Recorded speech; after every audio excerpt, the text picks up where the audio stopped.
We make the strings louder.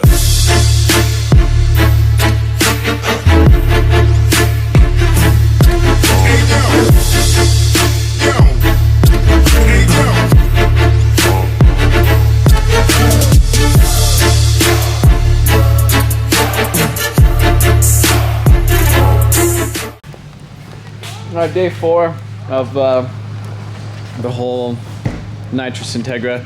So you can see, I didn't show you guys this last night. We literally on the top of this cage, they had body filler. Like the cage, they used body filler to like make the cage. I like these. Like all smooth and like expanded. Try to make, yeah. Well, it's like a slip joint for example. Well, yeah, this is literally like 1.5 inch exhaust. Like if I had a Civic, I could do like an X pipe. Look at that X pipe. Yeah. What are you going to do that for? For your exhaust? Well, it might not be dropped today, so. So, but anyhow, I'm going to pull this thing. I think I'm going to back it outside and then throw it on its side. Do you think we could get it on its side, Ronnie? Nope. Why? Just don't think it's possible. Why? Unless you want to fuck up the paint. Oh. All right. And you don't want to waste the 240. They don't make these things anymore. All right, Mr. Positivity.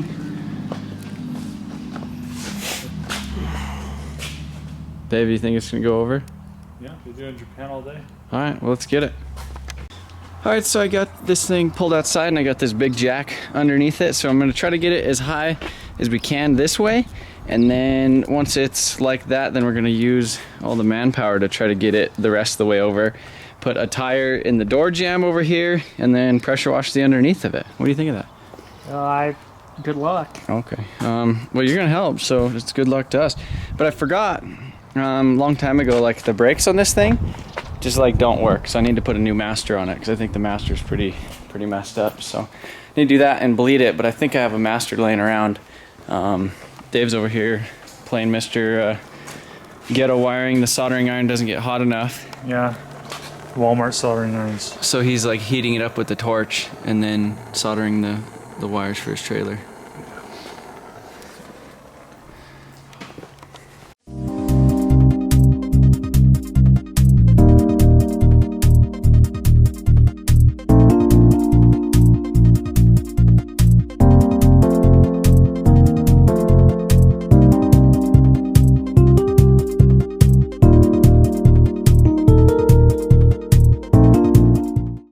Jack? What? You could put a jack on it. You could put a bottle jack on the jack. Engine stand on the jack and jack it the rest of the way. Yeah. I don't know. Anyhow, I think this is about as far over as we want to go with it. I don't even know how many degrees that is. It's almost probably like close to 45-ish. But anyhow, it's just kind of sketchy. It's pretty heavy. And, you know, we don't have like 20 people at a drift event that are like motivated to push this thing over. We only got the 3 of us here right now. So we're kind of trying to lift it and it just seems kind of heavy. And then we don't know how the hell we would get it back over without it just like smashing the ground. So yeah, I'm just gonna pressure wash the underneath of it real quick. That's pretty much what I wanted to do anyhow. I just thought it'd be kind of cool to like test out the whole like, you know, I've seen like pictures and videos of it, like trackside in Japan. Them having like a 240 on the side like that, like replacing the tranny. So that's what I wanted to do, but it ain't gonna work, so.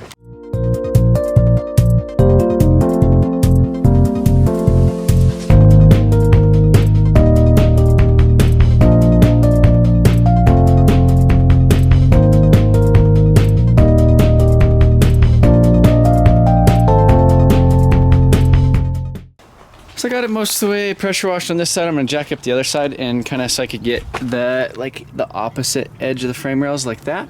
A little bit better. I mean, this was basically 100% caked with grease. You can see I put that like bed pad or whatever, like the cushion on it. The diff, like you couldn't even see any of the fins on it. It was so clogged up with grease. So I'm gonna go ahead and jack up the other side.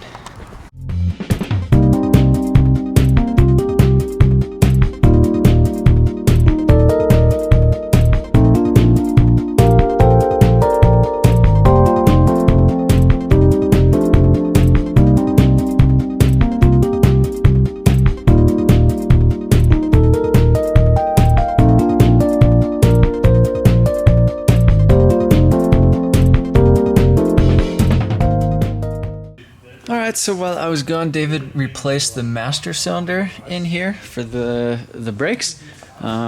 Basically, this old one, I don't know what the hell it was, but it didn't work, and the brakes always, like, you could bleed them, and then, like, after an event, like, they would just go to the floor, and yeah, it was kind of sketchy. So he replaced that while I was gone. I got a Supra thing right there, but don't worry about that. If you guys were on my Snapchat, you've seen it. Yeah, so I'm gonna lift this thing in the air and bleed the brakes. So just ended up getting all the brakes all bled on this thing. And it actually feels kind of nice. I got this seat halfway mounted in here. And now I'm just trying to figure out what happened to the door handle. See, there's like this thing, and it's supposed to be attached to that thing, but it just like fell in. So I don't know. I'm gonna try to get it so the window actually rolls up and down again, because that kind of sucks. And then, I don't know if you guys ever seen this thing. David, what is this thing? What? And what are you doing with it? Oh, I'm cutting the front end off of it. Where'd you get it? Tow yard. How many? Are we telling them how many? 4 hundo. And where's the ECU? Somewhere. Well, it's coming FedEx, so it might not ever get here. Because it's FedEx.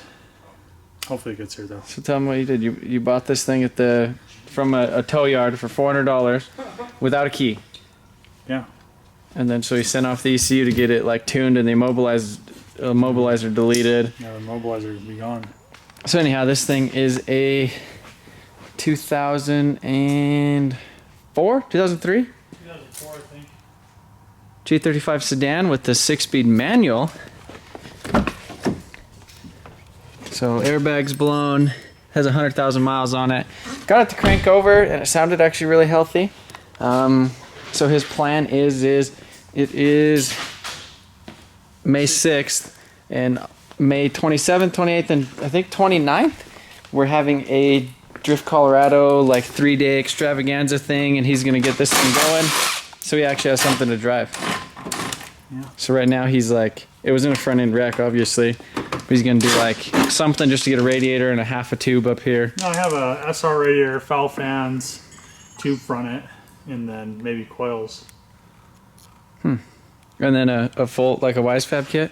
No, I might do something with the angle, but Yeah, I don't think you could do a whole lot. That's like a weird, like a double linkage thing in there. But I don't know. The ECU should be here. I was hoping it would be here this weekend so we could take it to this drift event. yeah, exhaust.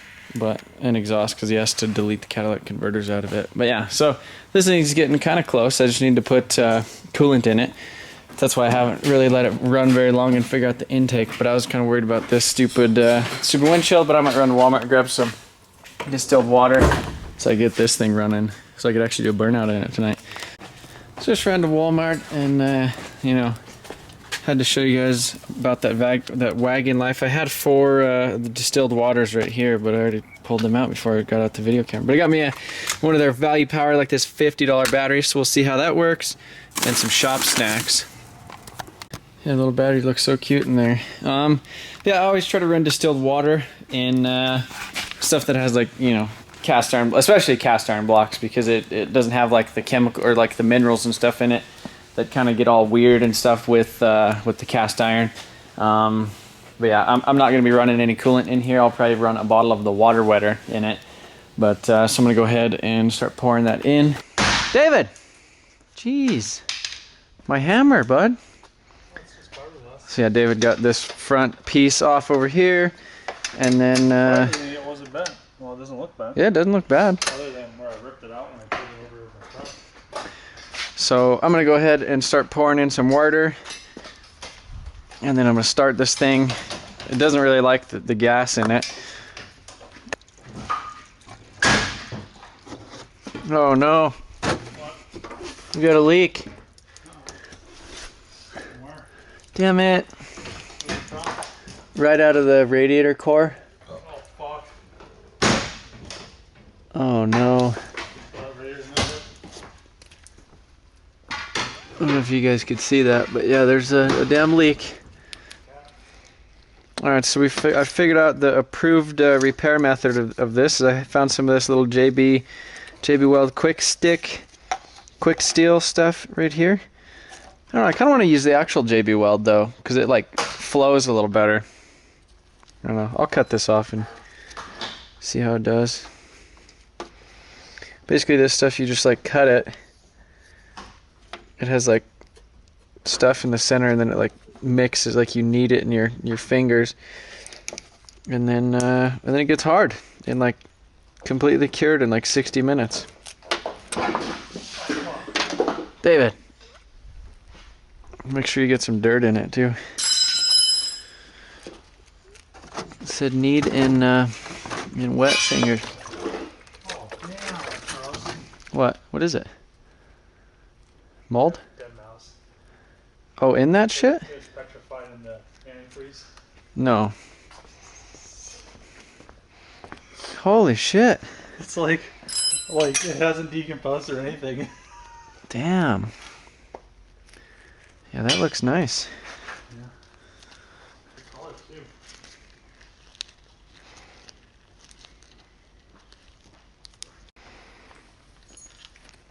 Alright, so I got this stuff kind of mixed up.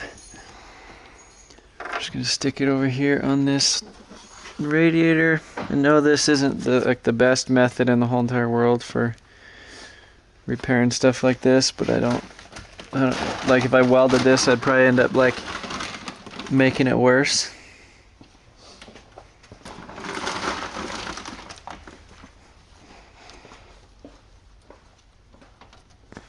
Well, hopefully that works. Quick still hopefully saves the day. Alright guys, so I am getting ready to pour in some of this Gl4 Gear Oil. This is SA140, it should be like 75-90 or whatever, I believe. But this is the only Gl4 stuff that they actually have. If you get like and I believe it takes like 3 liters of it. There's 4 liters in here. So, but yeah, so this is a little bit heavier, but it is summer and we'll be at like basically at hot track days and stuff, so it should thin out a little bit hopefully. But yeah, if you run the GL5 stuff, it like eats the brass synchros. So even like in GL4 stuff's actually getting kind of hard to find. I know like Redline and stuff, they make a pretty good like GL4.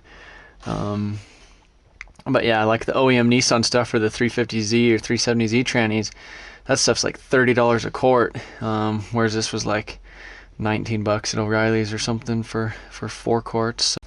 Little C-clip. Nice. Good to go. So I got the cooling system all filled up. That thing down there seems like it's not leaking. I let it sit for over an hour. It took about an hour to cure. I just stuck the air filter back on there real quick. Still need to figure out something else for that. I made this little battery tie down that kind of ties to that, so the battery is nice and solid. Put on a new terminal right here, and I probably need to I don't need to do that one, but I probably will anyhow. I just have this is an S13 like AC fan or whatever, and that comes on for the AC on S14s. But anyhow, so I just have that kind of ran with just some alligator clips just to get it so it actually works for a little bit. So I kind of want to pull it outside and do like a donut in it, because I haven't done that yet, so I'm probably gonna do that.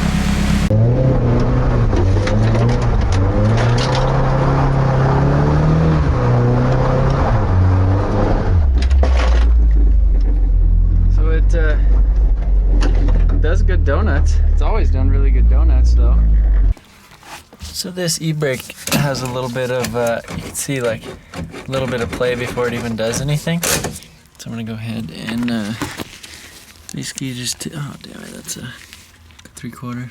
So I just got this right here.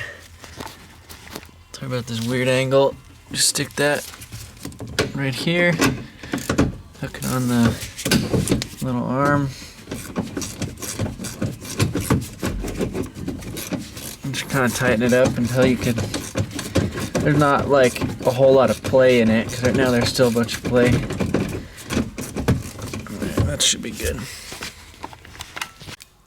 So I just went outside and did a couple quick little donuts in it. I was kind of looking at this factory air thing to see what I might be able to do with that for the intake, but I think what I'll probably end up doing is just put a 3-inch coupler here and then extending the air filter just over here a little bit. That should probably be the simplest, just because this already kind of works a little bit, and there's already kind of this random thing. Anyhow, the radiator, now that it actually has a little bit of pressure in the system, you could see, hopefully you can see down there, I pushed on it a little bit, and then it sprung a little bit of a leak on, it just kind of started like dripping a little bit. So I'm probably gonna go ahead and drain the radiator tonight so I don't have to deal with that tomorrow, and put some JB Weld on it. I'll probably try to peel off that other stuff. I feel like it didn't really kind of sink in how it needed to. Hopefully that kind of solves the issue. If not, I have a stock radiator we can always throw in here. David should be bringing me some Ultima fans for it tomorrow, so hopefully those pull a lot of air. This actually, I kind of don't think there's a thermostat in here, because as soon as I started it up, like it just automatically started flowing coolant over the radiator, so there might not even be a thermostat in it. So I just got 17 gallons of E85 for like 34 bucks. This would be like 3.4 gallons of that race gas at $10 a gallon, and I got, what was that, 17 gallons. There's a classic car show today. It looks really clean. I really want to get something older like this and swap like a 2J in it. Like I really want, like, my ultimate dream car is like a 41 Willys with like a 2J in it. Alright, so David brought either an Ultima fan or the Maxima fans. This is kind of a common upgrade on 240s, just because they're dual electric fans and they pretty much bolt. They're pretty close. So one of the little tabs lines up in the bottom, and then these things get pretty close on the top. So yeah, I think I'll use this one. The other one was a little bit taller. But yeah, so that looks good versus that single fan, because basically like most of your cooling issues are because you don't have high volume air moving across the whole entire radiator.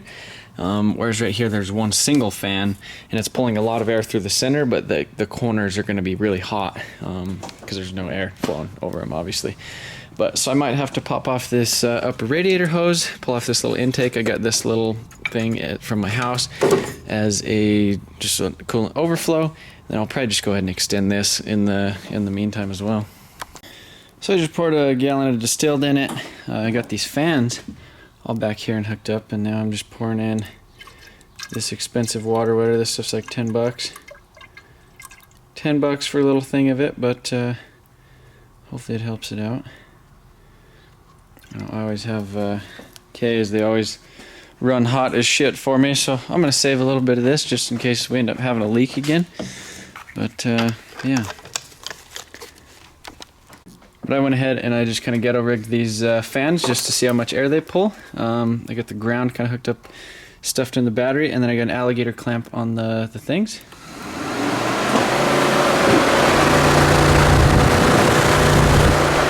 But they pull a decent amount of air, so that should be pretty good. So I'm gonna go ahead and fire this thing up and let some of the coolant kind of bleed. There's this little bleeder valve right here you could pop open and then let the bubbles and stuff out of the system. It'll kind of do it by itself too. You can see it's almost at the top. It's like, hey Dave, how's that trailer wiring coming? It's about to go in the trailer. Ooh. He just finished up the rest of my roll of electrical tape.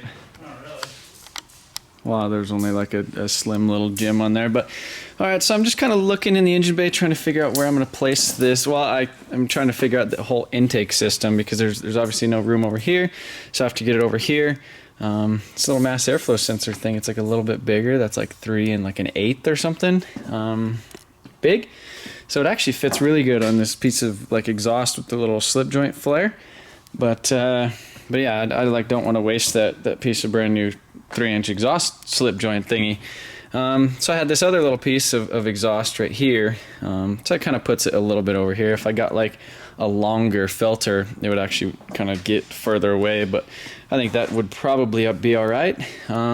Especially if I scooted it down a little bit. There should be a little bit more room to kind of push it out a little past the radiator so it's not drawing too much hot air.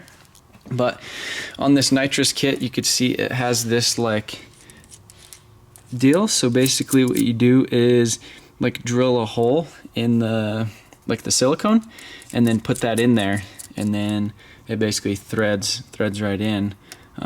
And that would basically be our nitrous port would be directly like right here. So that would be right there. We'll have our, let's see, fuel on one side, nitrous on the other side. Inside this box, it has 2 solenoids. Right here is where you hook up the fuel line, which I would be hooking that up with that little tap or whatever to basically go in line.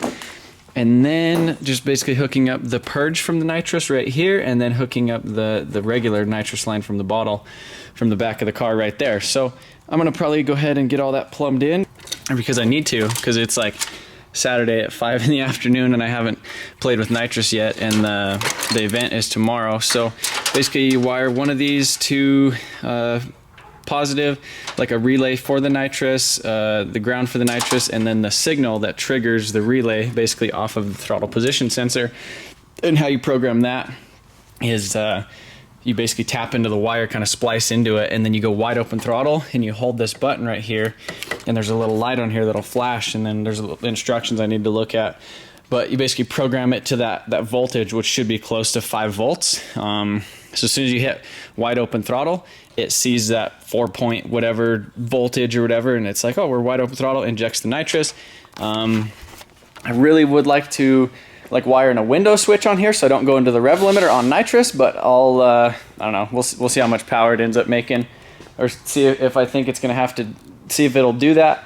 Basically I would wire that in between the tack, and then say between, I have this little nitrous controller between, let's say like 3,000 RPM and 6,500 RPM or 5,900 RPM. That's when it's okay to turn on nitrous, and then it would basically turn off the relay, so even it just wouldn't let it inject anymore. But yeah, I used to have this, well, I still have this thing, but it doesn't really work. This is a Pro Logger, and it has a ton of features in it, and it has like you could program like a boost controller, it has air fuel gauge, RPM, and it has 2 outputs on it. So on my LS, actually, it has a bunch of safeties in it too. So basically what you could do is say, you could put a window switch on there between this RPM and this RPM. You could engage this if it meets these certain parameters, and you could say if it goes lean, if it's under a certain RPM or over like a certain air fuel ratio, if it's like lean at the time, it won't go, it won't engage the nitrous or turn up the boost or whatever. So that's actually a really cool setup, but it has a code in it for like a bad O2 sensor or something, and I can't get it to work properly. But that would be the best way to go about doing this, actually, because if it seen that it was going lean, it would just cut the nitrous, and you know, like I said, you could program it as a boost controller too. So on a turbo car, you could say if it's on your high boost setting, if it goes lean, it'll turn it down to wastegate pressure. So that's a pretty cool setup. I wish that actually worked on here, because that would be like the best setup for now, other than like controlling timing. I mean, it doesn't control anything for timing, but yeah, anyhow, once I get this thing in, I'll basically drain the tank of the E85, or of the shitty old gas, and then install the E85, and then we'll be good from there.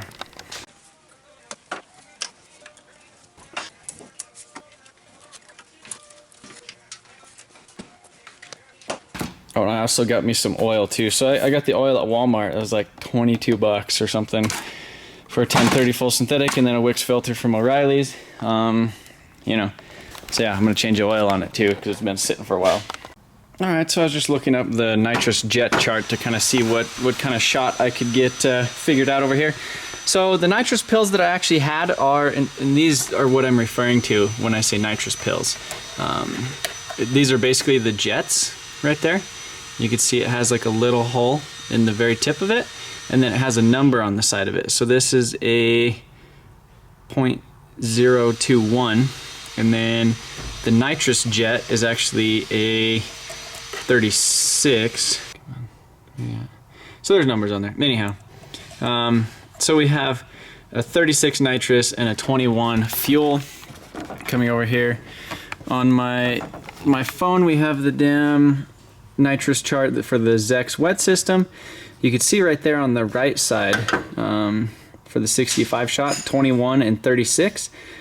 That's exactly what I had on my LS1 because it was a V8. Come over here to the 4-cylinder, and you can see I have the 21 in there and the 36. So the 36 is going to be a 65 shot for the nitrous, but I have the 21 pill, so it's enough fuel for like a 75 shot of nitrous. So technically running E85, you know, like requires 30% more fuel. Hopefully that actually works in my favor, because these are the only nitrous pills that I actually have right now. So we'll see how this whole nitrous thing works out. I mean, these things, the KA has like 150-ish horsepower, somewhere in there. You know, throw a 65 shot of nitrous on it, we're looking at 200 and some. Yeah, I'm excited to see what it does. I hope it doesn't blow up, but I don't know. You live and you learn. We'll see what happens with this whole experiment. Yeah, I don't know. I'm gonna continue hooking stuff up. Oh, and I was gonna show you how you hook up the fuel.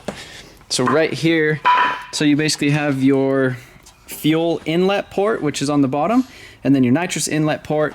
This goes over to the purge valve. It's just tapped in basically to that top nitrous port.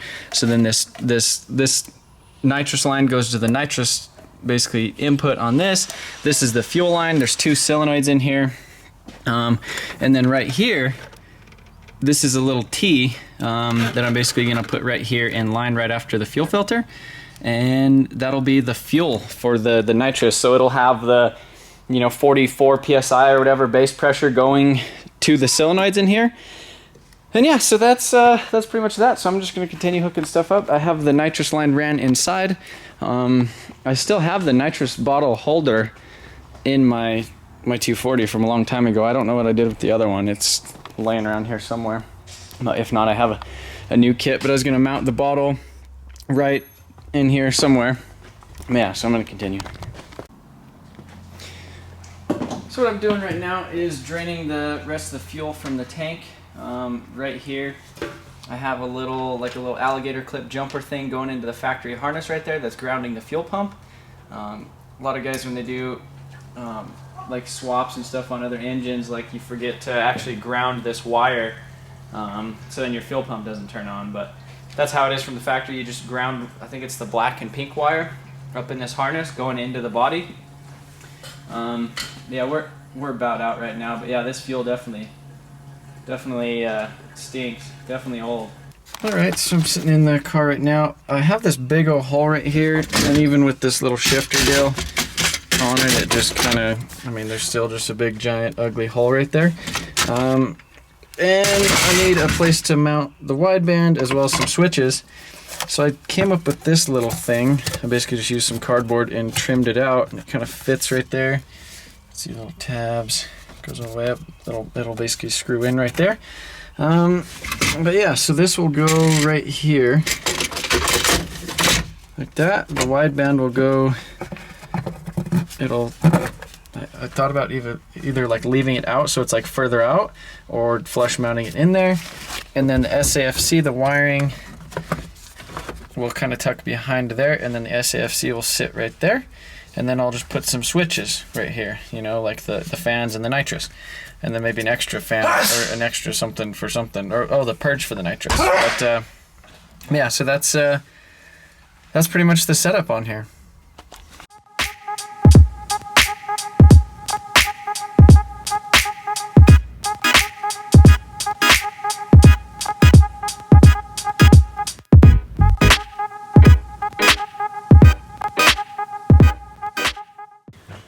All right, Junkyard Dave's over here cleaning up the inside of his thing. Oh, I'm gonna strip everything out of it. Yeah, he's stripping it. Hey, help me with that thing real quick. I just put the wideband in. We gotta play Mr. Purgy. But yeah, he got the whole front of this thing stripped off last night. Honestly, it only looks like it bent this. And that's like, if you just chop that off and figure out a way to get mount a bash bar and a radiator and stuff in here, like you're good. Like to at least drive it. Well, yeah, for a drift car. Yeah, so anyhow, I got this thing all hooked up. I went ahead and I just did this because I don't have a hole saw to get it, but that actually sticks in the right spot. So I was gonna have my fans right here so the light will turn on, so I'll know, like, you know, blue light means my fans are on. This switch right here, that's the danger switch, that's the nitrous switch. And then right here, this is just gonna be a quick little purge. I wish I had a momentary switch for that, but for now I'll just like blip it to purge the nitrous or whatever. But yeah, so that's gonna be the little deal. I'll throw it in here real quick. So yeah, now you can see just that there we go, nitrous, and then little purgy purge, and then it's kind of cool because the SAFC will just be able to kind of sit here and not flop around the whole thing. I'll probably put like a little piece of Velcro on it, so it'll just kind of stay there, but I can pull it out and change the settings and leave a little bit of the cord kind of in there. But yeah, that's... Hi guys, hopefully you're seeing what I want you to see. But I got the fans hooked up, power and ground. I got the positive and negative and the signal wire going to this. I have the power going to the purge. Coming in here into the cab. Basically, as soon as I turn on the ignition, it gives power to one of these wires, and I use that to trigger the fan relay, and that there's a relay right here for the fans. Same thing with the nitrous. I trigger that, and you can hear the relay click. Then right here, I have the purge. But yeah, so that's pretty much it. The wideband and everything's all hooked up. So now I just got to slide that back in there, maybe kind of zip tie the wires up kind of neat, kind of same thing down here. And hook up the SAFC again, and should be ready to rock. Alright, so we're just going to program the nitrous box right now. I just hooked it up to just some simple wiring real quick, just with an alligator clip, just so I could test it real quick. Basically, since the light is green, that means it's already been programmed for the other car, not this one. So basically now it's in learning mode. So now I'm going to go hold the throttle for 10 seconds at wide open throttle, and then it should start blinking between like green and red and off, and that means that it's programmed. And then once I turn it off and then turn it back on, then it'll be programmed.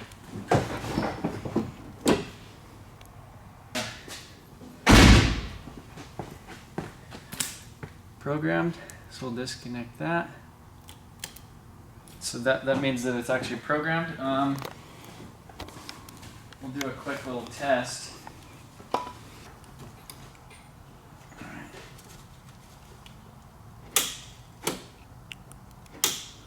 So you can hear the relay clicking.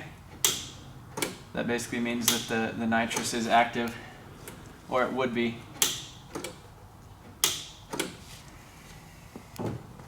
So yeah, we got a little bit of fuel out of there.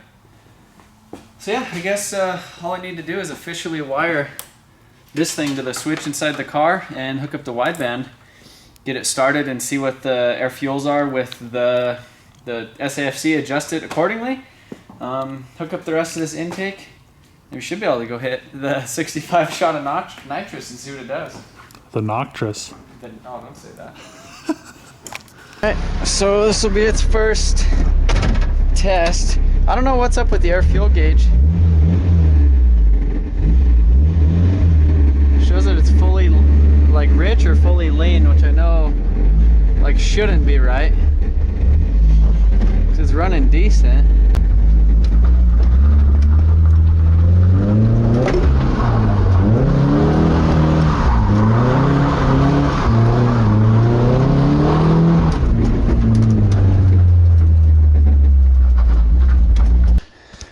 Alright guys, well here goes nothing. I guess I'm gonna try the nitrous out.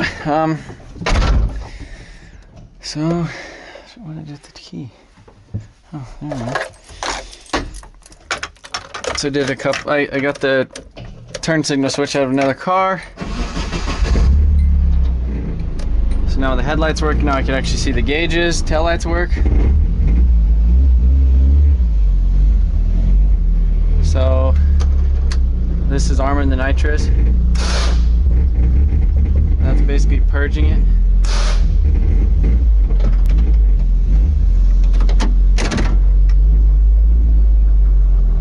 I don't know when to actually hit it, if I should hit it in the...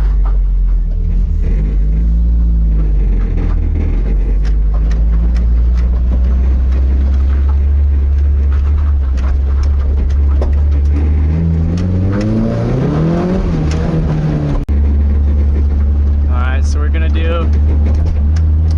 This pole is without nitrous. So we're gonna start off in second gear at 3,000 RPM.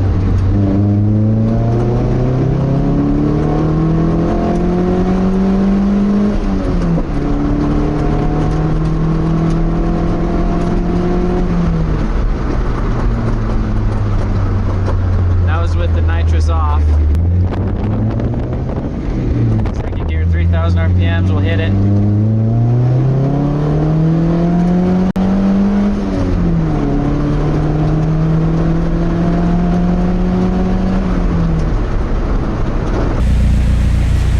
So yeah, just got back from basically the first nitrous test.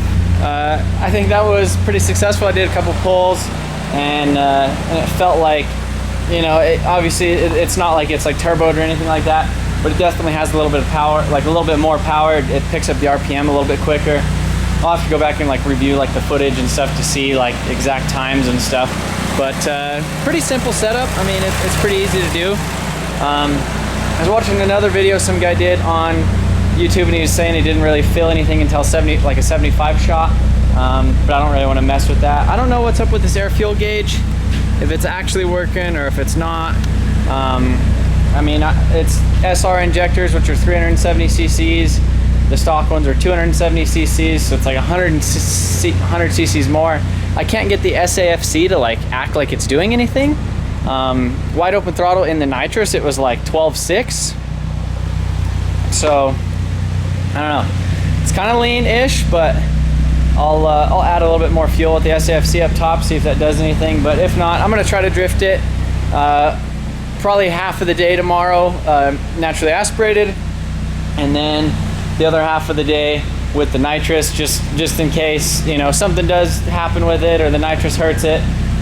You know, at least I got like a half a day like drifting an NAKA. But yeah, I mean, so far so good. Doesn't seem like it really like affected it at all. I mean, the motor's still quiet, still runs really good. Still sounds pretty good. I should probably like clean that air filter or put another one on it. They have another one at Walmart I might go pick up, or rob the one off the Saab or something. But yeah.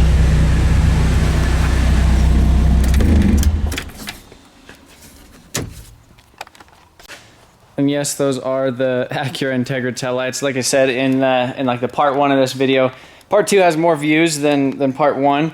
But for those of you guys who don't know, or you guys watching this now, I did buy the car with the Integra taillights already converted, and it was all riced out. But yeah, so I need to swap the tires on these because these are basically 100% bald. The front ones are like ancient and like dry cracked, and they're Nexans, so they have like the old Nexans. The old Nexans had like no like traction at all. I hit the brakes and they like locked right up. So I might actually just take those off and use those for burners for the back tomorrow, and try to find a different set of, I think these tires are actually more decent, but we'll see how the offset and everything sits on here, because you can tell they're like pretty sunk in. And being 18s with like the little bit of modified angle that I have, they'll definitely like probably rub the frame rails and stuff. So I might have to put some spacers on them. So I'm bolting on a different set of wheels because these ones are like old dry cracked. I hit the brakes and it just like slid to a stop. But yeah, so these are the wheels off that Mark III Supra that I had a while ago. So tires on them are actually pretty decent, but I'm just kind of going around the car trying to get a full set of lug nuts on there. So you can see right here, these are like cheaper 5-lug hubs, so you can see right there how that first thread is just kind of mangled. It basically just doesn't want to let you put anything on there. So I just got this thing with the flapper disc on it, and just kind of buzz around it, and then you could I'll show you what it looks like when it's done.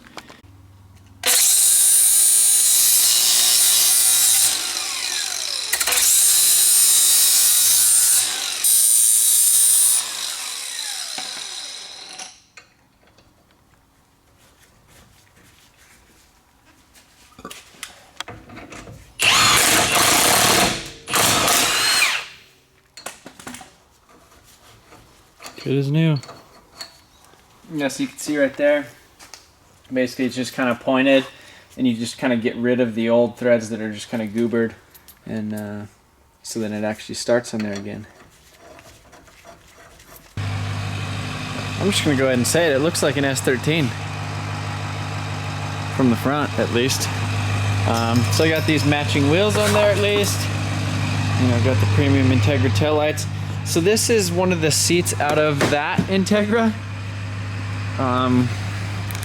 It's a Bride Gia or whatever, Lomax, Gias, whatever the hell you want to say, on like a shitty eBay rail. I hate these rails, they absolutely suck. And then, but at least it slides forward and back.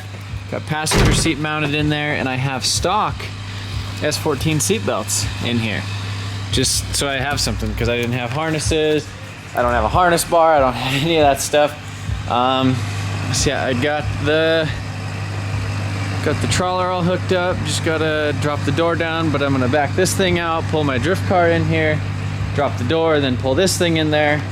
Well, actually, I'll probably load tires in there before I pull anything in there. But yeah, I don't know. Got a couple things to do. All right, guys, that's gonna do it for this this little KT, like before the event video.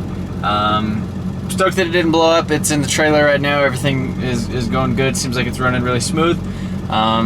Seems like it's cool at the nitro, but that reminds me, I should go grab the other nitrous bottle.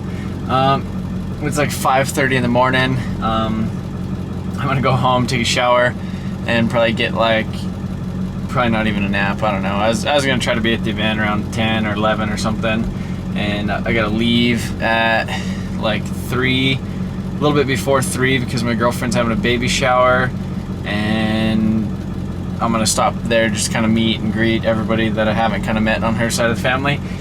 But yeah, appreciate you guys watching. Thank you guys. Hopefully, let me know what you guys think of this whole like daily upload style of thing. I'm probably not gonna be uploading on the weekends. But yeah, thanks again for watching, and we'll see how this thing does at the event. That'll be the next video. So